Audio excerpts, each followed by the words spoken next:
mbokk yi ñuy seetaan ci dakarmidi.net ñu ngi leen di dalal ak jàmm seen émission jotaay politique tey muy dalal koo xam ne xàmmee nañ ko ci réew mi ñëpp xam nañ ko tamit ci ni muy doxalee ci réew mi jëm ci politique ñuy dalal tey Thierno Bocoum ñu ngi lay nuyu. maa ngi lay fay bu baax Junior.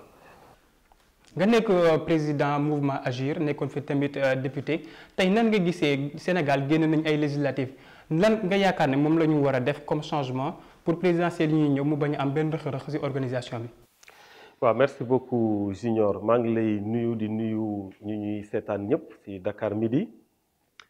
di rafetlu bu baax a baax seen émission bi di wax rek ne effectivement li nga wax mu jëm ci élection législative yi je pense que kuy acteur wala observateur en tout cas képp ku dëkk Sénégal gis nga ne législative yi nu mu demee woon c'est une catastrophe ñu jëm ci ay présidentielles amoon nañ en tout cas assez de temps pour que lépp lu nekkoon ay rëkk-rëkk mu jëm ci joxe carte yi ñu ko yellool parce que il n'est pas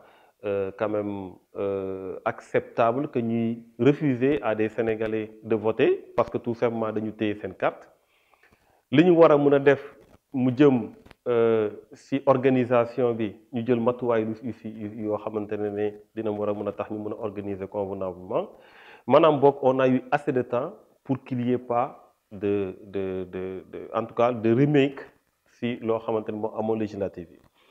mais on a l'impression malheureusement que dañu am benn genre manque de volonté de la part du gouvernement parce que tey soo leen gisee lu mel ni processus électoral bi nga xam ne transparence bu doon am boobu ba léegi depuis le code consensuel de 1992 ak le président Abdou Diouf gis nañ ne ce n'est pas le cas maintenant gis nañ également que le président Macky Sall mu ngi bëgg coûte que coûte mettre à la tête du ministère de l'Intérieur en tout cas comme organisateur des élections koo xamante ne dafa bokk ci moom dafa ànd ak moom loolu méngoowul ak suñu tradition démocratique donc il y a un manque de volonté de la part du gouvernement mais normalement waruñu am problème mu élection au Sénégal parce que yàgg nañoo wote. nga wax léegi manque de volonté mais tamit est-ce que amul benn genre yaacaaral boo xam ne dafa nekk ci opposition bi ñu toog ñoom nguur gi bu leen woowee telle chose ñoom ñu mën a imposer benn affaire boo xam ne benn force. bu ma ko mënee waxee noonu ñu mën a wax ne nguur gi lii lañ bëgg ñoom tamit ñu waxtaan ci loolu. waaw rapport de force moom mënul ñàkk parce que soo amee en face koo xam ne dafa ne man dinaa profiter ci processus électoral pour am une avance sur vous yow it war nga am fullawu ne déedéet doo am avance sur nous ñun ak yow yéen ñu ñoo yem képp ci population yi donc war nañu fexe ba suñuy joxe départ nga bañ a jël avance mais nga toll ak ñun. population yi ñu xool maintenant ci ñun ak yow kan lañ ci fal donc loolu effectivement laaj na ñu gën a takku am na benn initiative boo xamante ne pour des élections démocratiques boo xam ne ñun Agir ci la ñu bokk manifestation bii mujj am Agir mu ngi fa woon te incha allah lépp lu jëm ci loolu ñu jàpp na ne c'est des combats de principe dañ ciy nekk sans aucun problème donc dañ bëgg mu gën a yaatu. ñëpp xaj ci ñu ñëpp bokk ci et aussi population yi gën ci engagé wu parce que damay faral di wax ne en réalité mbirum processus électoral du seulement un sujet qui doit concerner les acteurs politiques parce que les populations ñoom ñooy fal pour un mandat ba su jeexee ñoom ñoo war a réévaluer ñoom ñoo war a évaluer ndax nit ki war nañ ko fi bàyyi war nañ ko fi jëlee donc kooku su dee le vote est biaisé su dee dañuy def ay idée yoo xamante ne day tax ba kooku nu mu bëggee sanctionner positivement ou négativement du ko mën moom la ñuy tooñ plus que les acteurs concernés donc jàpp nañ ne population yi davantage war nañ gën a répondre aux appels de l'opposition war na gën a répondre aux appels à la marche pour que rapport de force mu taxaw de sorte que le président Macky Sall n'aura pas le choix dina topp loo xamante ne moom la population yi bëgg. nga wax léegi ba tudd population bi mais est-ce que tey jii yéen opposition bi wane ngeen loo xam ne tey jii population bi fu ngeen leen woo war nañ fa mën a wuyu ji parce que tey xaw na yéeme nga gis benn opposant boo xam ne dina teg lu xaw a concret. waaw opposition bi ci population bi la ñu bokk benn parti la ci population bi boo xamante ne dañuy def politique am ci ñoo xamante ne defuñu politique ñëpp mënuñoo def politique. Mais comme ni nga ko waxee c'est vrai que benn moment donné ñun ba ñu nekkee sur le terrain on s'est même rendu compte que tout le temps ñu ngi ci terrain bi tey fa lañ jëm démb ñu ngi foon mais on se rend compte que effectivement antécédent yu population yi am ak politique ñuy def politique dem toll na foo xamante ne léegi nit ñi dañu am problème de confiance ndax yéen li ngeen di wax suba di ngeen ko def am na ñu ko fi waxoon donc y a une crise de confiance bu am boo xamante ne finalement les gens se disent que ñëpp a yem mais damay faral di wax ne ñëpp mënuñoo yem c'est pas possible boobu mooy bu njëkk ñaareel sa réew waroo si décourager quel que soit promesse yu ñuy def promesse yi te satisfaire uñ ko waroo décourager da nga war a toujours di renouveler sa confiance mais aussi di vigilant par rapport ak ñoo xamante ne ñoom ngay indi à la tête du pays les populations effectivement am nañu déception si yu bëri mais les populations mbir mi seen mbir la ñoom ñoo ko war a jël en main fal ñoo xamante ne dinañ jël en compte leurs préoccupations ñu jël les intérêts des populations mettre ko au-dessus de tout autre intérêt je pense que loolu population yi ñoo ko mën a exiger mais ce n'est pas les hommes politiques wala ku mel ni président Macky Sall moo leen koy jox. Ça c'est clair. ñu nekk ba léegi ci organisation élection yi ñu gis ne fan yi passé kii di ministre de l'intérieur Aly Ngouille Ndiaye def na benn sortie boo xam ne yéen waa kujje gi ku ci nekk génn na am nu mu ko gisee yow tey jii lan moo ci sa gis-gis loolu. non man li ma wax ci loolu mooy Aly Ngouille Ndiaye a été honnête lu mu wax su ko waxul woon it da koy def c'est que moi j'ai l'impression c'est comme si nit ñi subitement dafa mel ni dañu amoon ci confiance ci un premier ministre bu far. léegi ñu jékki-jékki mu wax dara rek ñu ne ah léegi amatuñu ci moom confiance non mais mu wax ko mu bañ ko wax Aly Ngouille Ndiaye su nekkee ministre c'est parce que président Macky Sall moo nekk président su bëggee continuer nekk ministre c'est parce que président Macky Sall dañ ko falaat dañ ko réélire donc lépp lu mu mën a def pour kooku gagner da koy def ça c'est une évidence je ne vois pas où se trouve le problème xam nga fu mu nekk le problème mooy est-ce qu'on doit accepter que suñu réew ak fi mu toll ci démocratie ñuy bàyyi koo xamante ne dafa bokk ci parti bokk ci direction parti ba nekk responsable bu mag muy organiser élection yoo xamante ne ku ko jiite candidat la ñeneen ak ñeneen candidat lañ loolu mooy la question on ne doit pas l'accepter loolu mënatul nekk te ça fait des années nekkul Abdou Diouf ba mu fiy jugee ku ko doon organiser bokkul woon ci partem Abdoulaye Wade ba mu fiy jógee ku ko doon organiser bokkul ci partem pourquoi président Macky Sall bëgg kuy organiser élection yi di nekk ci partem soo waxee ñu ne la waa kenn mënu fi sàcc élection bon écoute kenn mënu fi sàcc élection dans ce cas raison de plus pour ngeen teg une personnalité indépendante boo xamante ne dina dal xelu ñëpp pourquoi ñu bëgg coûte que coûte jël koo xamante ci ñoom la far mais ça veut dire tout simplement que dafa am lu ñu nar te loolu lañu d'accordul waxu Aly Ngouille Ndiaye pour man il a même été honnête c'est une évidence maintenant c'est à nous d'avoir le réflexe qu'il faut face aux dérives du pouvoir. face aux dérives du pouvoir léegi nga wax ko léegi nga samp mouvement Agir tey jii lan lañu mën a xaar ci mouvement Agir ci lu bees jëm ci wàllu politique. changement de paradigme lu bees xam nga ñun dañu dugg ci population yi avant loolu dañu nekkoon député gis réew mi nu muy doxee damay fàttali ne parce que li may wax ni tax ma mën ci wax parce que dama ko dund te dama ci joxe samay preuve quand ba may nekk député sama premier poste président commission comptabilité contrôle la commission boobu musul dox de l'histoire de l'Assemblée nationale musul dox te li may wax nii sama tonton Doudou Wade moo ma ko expliqué carrément dama lii musul dox yaa ko njëkk a yëkkati alors man ba ma ñëwee nekkoon M23 bokkoon ci jeunesse M23 bi dama ñëw ne leen mais commission bi dafa war a dox parce que moom moo war a saytu milliards yi dugg biir assemblée nationale fan la ñu mujjee gis nga ñu def ay communiqué fu ne attaqué ma et tout finalement dañ ma dàq ma nekk simple député loolu mooy changement de paradigme maanaam ni ma ko mën a defee assemblée te ñàkk doole parce que awma majorité bu ma mën a jàppale noonu lañ bëggee am majorité buy tax ñu mën ko def fépp ni mu doon demee mu bañ a demeeti noonu ñuy leeralal askan bi ñu jël intérêt askan bi teg ko ci kanam ñuy fexe ba sénégalais yi ñu gis seen bopp seen réew ñu fexe ba benn complexe warul tax ñu jaay alalu Sénégal loolu mooy suñu combat te loolu dañ jàpp ne combat la boo xamante ne suñ ko mënewul léegi c'est fini pour nous parce que je l'ai dit et je le répète ñun inscrire ñu dans la continuité way nañ fi jëlee Wade nañ fi jëlee Wade ñu jëlee fi Wade indi fi koo xamante ne il fait pire léegi nañ ko fi jëlee ñu kërti dajaloo indi fi koo xam ne il va faire pire wala keneen déedéet dañu war a taxawal léegi nag ne léegi nañ bàyyi nag diw dem diw ñëw nañu teg ban programme la ñu am pour sénégalais yi ban changement de paradigme la ñu proposé est-ce que suñu ressource naturelle ni ñu koy bazardé nii am nañ changement bu ñu si war a apporter ñun dañ jàpp ne dafa war am changement bu ñu si apporter. comme bon genre. mais léegi xam nga tey sooy xool lu mel nii suñu ressources yi gis nga pays yu développé yu bëri dañoo compter d'abord sur leurs ressources propres moom loolu mooy financer seen développement. pays waxuma la pays développés yi sax même pays africains yi yoo xam ne c'est des pays qui se respectent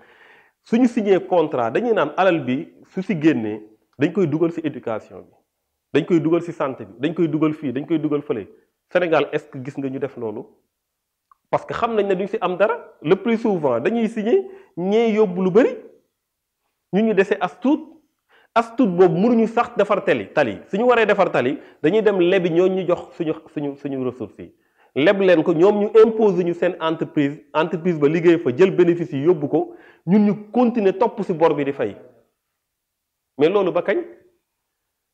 suñu entreprise yi nekk Sénégal fii le secteur privé pourquoi duñ leen soutenir lan moo waral duñ leen soutenir defar bâtiment defar tali loolu am na Sénégalais yu ko mën ak leneen loolu mooy changement de paradigme yi parce que mënuñu continuer di bàyyi ñeneen ñëw di def loolu est-ce que war nañu tey président de la République mu war a jël place justice jël place assemblée nationale ku mu neex tëj ku mu neex génn la fi entre les mains de la justice. loolu tamit est-ce que nekkul ne yéen opposition yéen da ngeen di bàyyi président Macky Sall ba rek si accélérateur bi yéen ngeen taxaw di ko seetal. non xam nga bàyyi amu fii c'est-à-dire que am na ay réformes structurelles yu wóor yoo war a def. parce que aussi am na loo xamante ne texte yi moo la koy may su dee texte yi dala ko xaj doo ko mën a defati mais am na aussi comportement yoo xamante ne sénégalais yu am ay principe am lu ñuy bañ ñoo ko mën a am maanaam tey ñun on pense à une masse critique ñun dañ ne ñi gëm na ne rupture dafa war a am ñoo ëpp fuuf ñu gëm na ne dañu war a continuer ci li ñu nekk boobu ba léegi mais ñu gëm na ne rupture dafa war a am ñu ci bëri dañu dummóoyu sphère politique bi dañu dem ci Real Barça dem ci làmb ji wala dem ci leneen ak leneen faaleetuñu mbirum réew mi mbirum Sénégal alors que Sénégal tey moo soxla ay doomam taxawu ko donc dañ jàpp na ne ñi gëm dara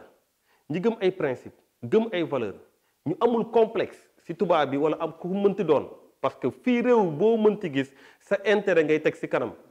moom ngay jiital ba pare soog a wax intérêt keneen ñun suñu jiit yi ñemewuñ sax taxaw ne intérêt Sénégal mooy lii ñemewuñ ko sax doo dégg mukk ñu waxum intérêt Sénégal alors que tout le discours bu président Amérique di def bu président France di def bu président yu Ghana bii ak yeneen mbirum intérêt Afrique la ñuy wax intérêt seen réew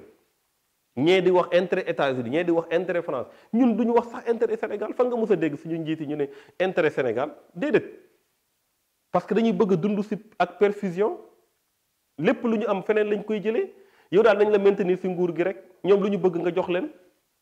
ba kañ. nga wax léegi ba dugal nga ñu ci benn genre débat économique léegi signature comme par exemple accords yi ñu doon wax pour publication accords yeeg mu andi woon fi débat entre Idrissa Seck Macky Sall ak ñeneen tey jii yow lan mooy sa gis-gis par exemple ci loolu. mais accords yi dañ ko war di publier xam nga publier accord dafa doon une exigence de la loi. D'abord constitution dafa ne ressources naturelles yi sénégalais yi ñoo ko moom les ressources naturelles appartiennent au peuple sa yére bi nga moom wala sa dàll bi nga moom xanaa lu ñu fiy def dinañ la ko wax loolu mooy lu njëkk li ça c'est une question de principe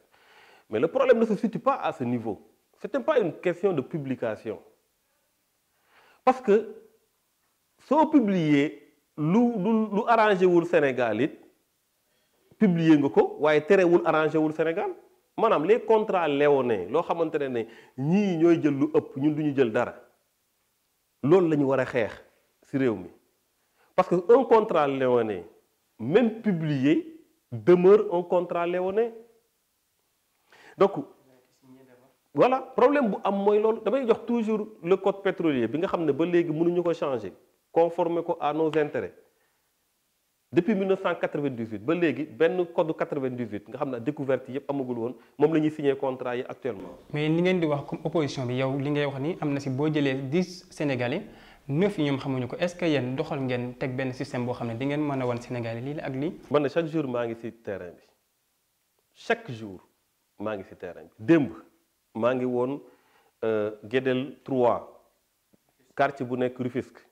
bi nga xamante ne terre bi fa lay jaar mais da nga soo demee foofu da ngay yéemu musuñoo gis vraiment nan la gouvernement mën a ñàkk respecter ay population yow yaa ngi am projet boo xam ne c'est des milliers de milliards parce que terre ëpp na 1000 milliards la vérité mooy loolu nga war a def projet buy war a jaar ci ay kër ay nit ay xale ay mag ay jigéen doo jël matuwaay yu mat pour nga mën leen teel a dédommager ñu dem wuti feneen wala nga wut fit même d'accueil jële leen foofu waaye ngay def travaux yi comme si ay nit dëkkuñu foofu yaa ngi leen di poussière baa ngi dugg ci ñoom seeni sa camion yi parfois mu déraper dugg ci kër yi man li ma lay wax ni dama ko gis dama dem ñu won ma dégâts yi et tout loolu tu penses que jaadu na te ñoom ñu am ay doom yu nekk ci kër yi am ay seen famille yi ñëpp nekk fa ñu def comme si foofu yëpp travaux la war a doon jëluñu benn disposition pour jële leen fa loolu la Sénégal yi dund ñun ñu ngi tous les jours di waxtaan ak population yi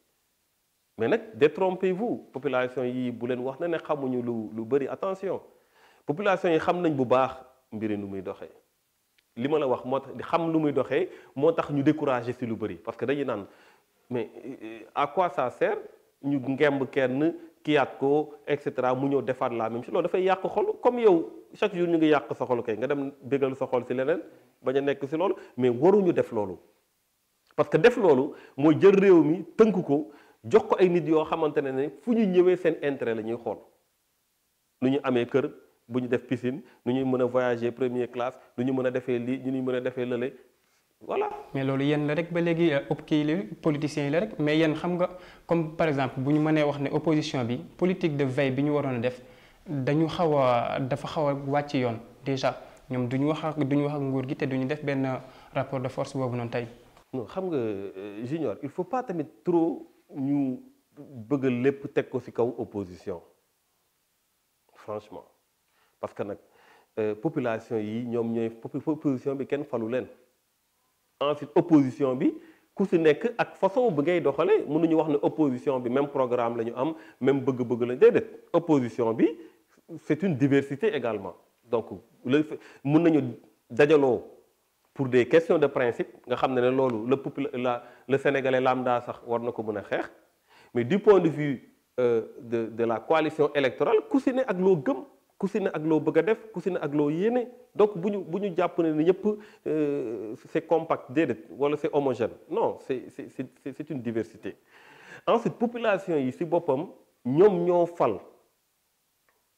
fal ñi fi nekk ñoom ñoo war a tax luy tax ñu sanctionner leen te sanction yemul rek di xaar ba mandat bi jeex sanction mooy soo d'accord nga taxaw ne d'accord def marche yi nga war a def réprobation yi nga war a def su dee élection am na ci diggante ba nga won ko ne lii d'accord ma ci malheureusement ça ne se fait pas mais loolu encore une fois dafa laaj effort que véritablement ñoom ñu amaat confiance parce que da ngay naan su ma jëlee fii kii après keneen su ñëwee yi soo moytuwul même chose ñoom ñëpp a yam et cetera nan ngay nekkee ci réew ñoo xamante ne da nga jël sa alal yëpp jox leen jël say sécurité yëpp jox leen li ngay war a def yow mu war a doon ay loi yu ñu teg ko ci ay loi nga ne yéenay voté loi yi ba pare nga ne doo am contrôle ci ñoom te doo fexe ba ñooñu mu doon ñoo xam ne dañu am vertu am compétence bëgg réew mi non population yi dañu war a davantage dugal seen loxo ci mbir yi suñ ko deful du sotti. ñu génne foofu dugg ci leneen Thierno Bocoum nga nekkoon membre réew mi nekkoon fa koo xam ne amoon nga fa cër lool ñu dem ba jékki ñu gis nga démissionné lan moo waral loolu ñu mën ci ñëwaat rek tuuti. convenance personnelle wax naa ko. convenance personnelle la am na leneen loo xam ne ci ginnaaw woon moo tax convenance personnelle tontu la xam nga li tax Junior mënoon naa sa bañ a wax convenance personnelle parce que ñun ñëpp nous sommes des personnes libres. yow nekk nga ci benn site tey suba lu la fa dugal man waxuma la nga dugg fa yaa fa dugal sa bopp yaa xam li tax nga dugg fa suba su la neexee nga ne mais man maa duggoon ci site bi duggatuma ci site bi xam nga kañ lañ la war a mën a ŋàññi mooy junior bu ñu xamoon ci lii ak lii ak lii mu ñëw changer ko ñu ne ah moom de musul woon nangu lii waaye tey nangu na ko musul woon def lii waaye tey def na ko foofu lañ la mën a xalabe mais am nga liberté man j'ai eu la liberté dem dugg ci benn parti maanaam dama bokk ci ñu ko créé pour être plus précis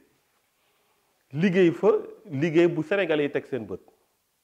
ma dem ba benn moment ma sentir ne dama war a génn ci parti ba ma génn je suis un homme libre c'est ma liberté li ci am solo mooy ndax ki ma doon wax lu baax maa ngi koy wax tey lu bon non kenn déggul ma wax ko lu bon ndax ki ma doon wax na ne yorul lu mu yoree réew mi doxul maa ngi raayal wala maa ngi nuancé wala maa ngi non Thierno Bocoum dara changé wul ci moom Thierno Bocoum bu démb ak Thierno Bocoum bu tey te incha allahu rabbi yi mooy doon aussi Thierno Bocoum bu suba. ñu gis ne ci alors Thierno Bocoum yooyu yëpp benn nit ki la maanaam ñun dañu ñagee suñu bopp ci ay principe ci ay valeurs parce que loolu la ñu xam nit li nga xam rek ngay def. dañuy wax parfois politique mais politique ni nga mel nga fay ñëwee donc ñun ñu nekk fii ñu nekk on peut changer de cadre nag parce que nous sommes libres xam nga nan lañ ko waxatee encore ku ñuy dugal tëj la kooku rek moo mënta changer de cadre maanaam boog ñu dugal la ci kaso tëj la wala ñu dugal la ci enclos fermer ko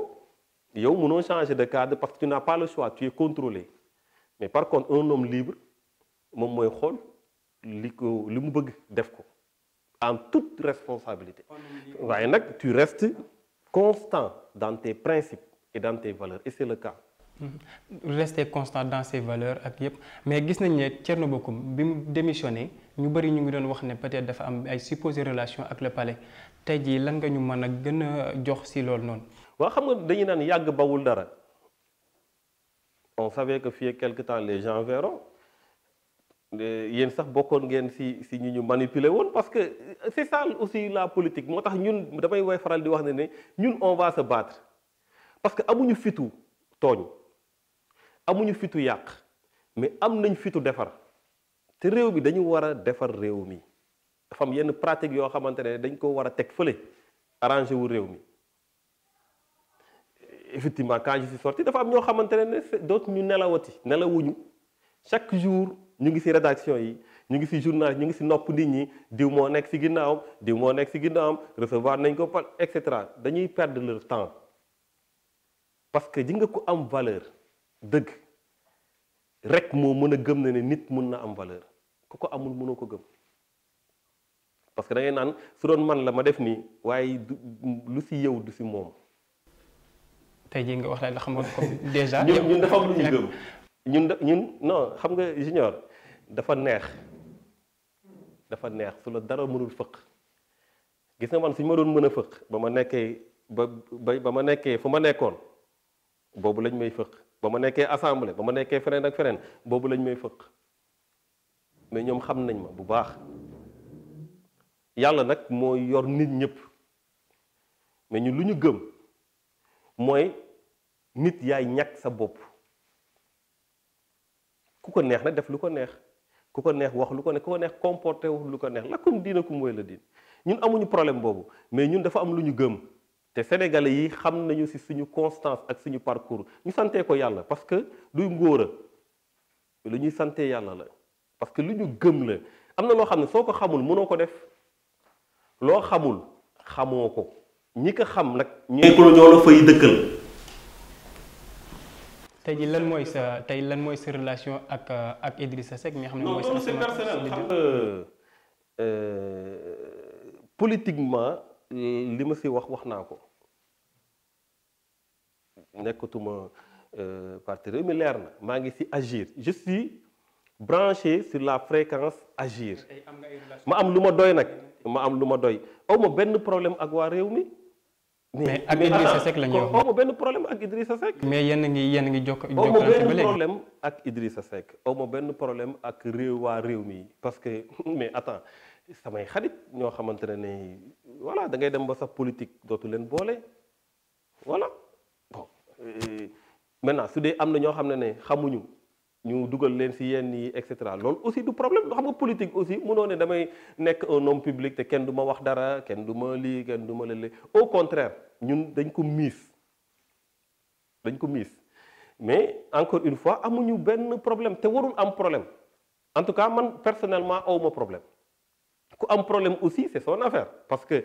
en réalité c'est un acte de liberté que j'ai posé ku jàpp ne tu n'es pas libre moi je suis libre. kon foofu amoo fa woon liberté réew mi biir réew mi. déedéet waxuma loolu xanaa tu m'as pas écouté dama ne le fait de quitter un cadre c'est un acte de liberté et de responsabilité voilà mun nga bien sûr que amoon naa fa liberté ça c'est clair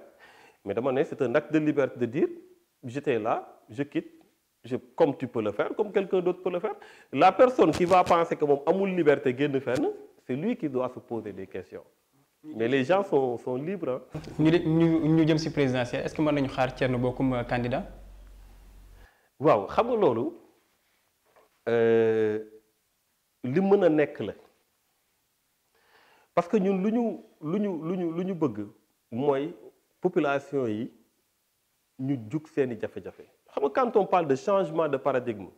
ce n'est pas en étant un exécutant que tu vas changer de paradigme. donc ñun nekkuñu genre nañu def lii après ñu def lii après déedéet ñun lu ñu bëgg mooy fu ñuy changer mbir yi ñu toog fa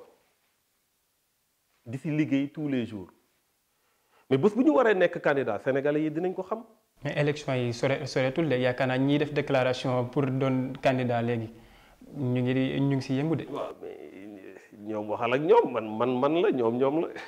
waaw léegi ñu mën nañu xaar Thierno Bocoum candidat wala mu soutenir benn candidat peut-être. voilà damal ne bés bu ma waree nekk candidat je ferai la déclaration ñëpp dégguñu mais damal ne lu mën a nekk la yow kay tontu naa la nee naa la lu mën a nekk la mais ñu ngi fiy liggéey tous les jours bés bu ñu ko waree def dinañ ko def suñ ko warul def aussi sénégalais yi dinañ ci xam dara loolu mu ngi suñu kanam mais ñu lu ñu bëgg mooy changer mbir yi te soo ko bëggee changer da ngay toog fu ñuy changer. parce que gëm nañu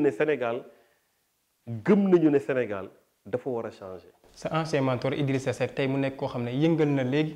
na trop nguur gi bu ma ko mënee waxee noonu tey moom mu jëm ci présidentielle tey nga yaakaar ne war na mën a am benn rapport boobu boo xam ne moom Macky Sall war na ko fi mën a comme mu déjjate guy gi bu ñu koy waxee noonu. waaw mais man nee naa la je suis branché sur la fréquence agir. waaw léegi mais dañ siy ñëwaat. def ko ci boobu déjà observateur xam nga man du ma observateur man je suis un acteur. observateurs yi jox leen kàddu tàllal leen micro ñoom dinañ wax jeu politique bi ak yooyu expliquer analyser loolu lu jaadu la mais man sama rôle du loolu man je suis un acteur politique j'agis je suis sur le terrain je discute avec les populations tous les jours et je suis branché à cette fréquence. léegi lan la ñu mën a def tey jii pour présidentielle koo xam ne war nañ ko mën a teg opposition bi lan la war a mën a teg comme benn genre stratégie. pour que réellement ñu mën a déjati Macky Sall buñ ko mënee waxee noonu. non xam nga loolu laa gëmul wax naa la ko sànq man gëwuma ay opposition bi nan la ñu war a mën a def. parce que non xaaral ma ñëw dama la bëgg a wax ne la ne dafa doy ñuy chercher ay solutions pour l'opposition on doit chercher des solutions pour les populations parce que wax naa la ko nee naa la nit ñi dañu dajaloo woon. deuxième kii après ñu théoriser way suñu dañoo deuxième tour ñu dajaloo ñun ñëpp comme ça ñu jëlee fi Ablaye Wade lan la ñu apporter lan moo fi changé donc mbir mi nekkatul jëlee fi nit de xam nga ñii moom échoué nañu xam nga ñii ils ont échoué waxatuñu seen wax mais kuy ñëw il fera au minimum 5 ans ba 10 ans est-ce qu'on va encore perdre du temps parce qu'on a fait un mauvais choix. Non, le problème ce n'est plus un problème de personne, c'est un problème de programme, de changement de paradigme, de volonté d'aller vers de profonds changements et de vraies ruptures. Foofu la mbir mi nekk donc mbir mi du nañu dajaloo waaw diw wala diw mi moo fi jeex ñun on veut que nit ñi ñu toog ñu ne lii la ñu bëggal pour population yi su boobaa nit mën na ko porter parce que la présidentielle c'est intuitu personae mais qu'on mette pas en avant la personne bàyyi programme yi ñu war a mën a teg bàyyi lu ñu war a mën a defar population yi donc pour man amuñu stratégie de l'opposition pour jële fi Macky dañu am stratégie pour su fi Macky Sall jógee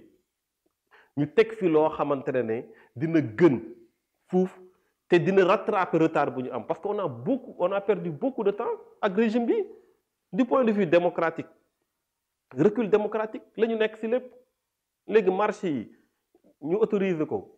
c'est l'exception ñu interdire ko c'est la règle tey dama joxe toujours exemple Assemblée nationale du temps du président Wade wàññi na nombre de députés pour am groupe parlementaire pour que opposition am groupe parlementaire à l'Assemblée nationale le président Macky Sall dafa yokk nombre bi pour opposition bañ a am groupe parlementaire regarde-moi cette différence là 10 ans après donc à tout point de vue dañoo reculer tey liberté bu ñu amoon sax pour ñun ci suñu économie et tout ça dañ ko joxaat ñeneen ñi gérer tuñu dara recul la donc est-ce que ñun dañu bëgg a inscrire dans la continuité et parfois même pire est-ce que on va s'inscrire dans une logique de recul déedéet donc ñii defuñu lu war ils ont déçu nañu dem mais nañu fexe ba suba ñu am loo xamante ne dina def bond en avant moo tax ñun ñuy liggéey pour loolu parce que dañ ne suñu bëggee liggéey pour réew mi dox dañuy dem wax ak sénégalais yi liggéey ko ak waa sénégalais yi si loolu la ñu nekk tous les jours di si liggéey. Thierno Bocoum ñu accès si cappaandawu émission gi tey lan mooy doon sa kàddu gu mujj. sama kàddu gu mujj mooy nuyu leen gërëm leen si féliciter leen aussi si seen émission bi di nuyu sénégalais yépp yoo xamante ne ñu ngi seetaan di leen wax rek ne Sénégal moo ñu soxla ñun Sénégal ñoo ko war a defar du keneen du ay nit yu jógee fële ay extra du keneen moo mën a defar Sénégal ñun la donc c'est à nous de nous battre pour notre pays te waruñu décourager pour dara et on a les capacités am nañ possibilités yi am nañ moyens yi pour le faire lu des mooy qu'on agisse il faut agir incha allah. mbokk yi yéen ñiy seetaan dakarmidi.net di ñu suivre seen plateforme Dakar Midi TV mu nekkoon seen émission jotaay politique tey ñu doon dalal Thierno Bocoum nekk ku am solo comme ni ñu ko waxee ba ñuy ubbi si wàllu politique ñu leen di jox dig daje si beneen émission jotaay politique ak beneen acteur politique sur dakarmidi.net.